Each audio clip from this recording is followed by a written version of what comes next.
Man set up a camera at his wife's grave, but what he saw in the recording shocked him. John couldn't shake the feeling that something was wrong after Emily's sudden death. At her funeral, he stood by her grave, lost in grief. But days later, strange things began happening. The soil looked disturbed, and flowers moved without reason. Desperate for answers, John hid a camera near the grave. At first, the footage showed nothing unusual. Then, shadows appeared, and one night, a faint handprint formed on the headstone before vanishing. John's grief turned into obsession. He searched Emily's belongings and found receipts leading to a remote house on the edge of town, a place linked to a secretive group. Determined, he went there, hoping for answers. But what he saw there shocked him. John arrived at the remote house, his hands trembling. The house looked abandoned, with broken windows and peeling paint. As he stepped inside, the floor creaked beneath him, and dust filled the air. Strange symbols were carved into the walls, and melted candles sat in a circle. In the corner of the room, a stack of papers caught his eye. He searched through them until he found a letter with Emily's name on it. The letter revealed that Emily had visited this place before she died. She had been searching for something, though she never told John. The words were vague, but they hinted at a secret she had kept from him.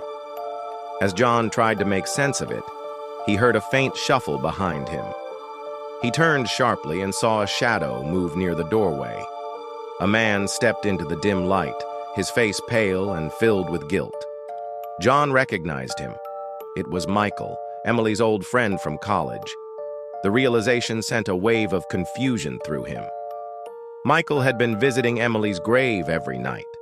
The strange movements caught on the camera, the disturbances in the soil, the flowers shifting. It had all been him. Michael had been close to Emily years ago.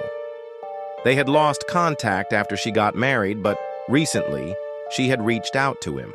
She had been searching for answers, though she never explained what she was looking for.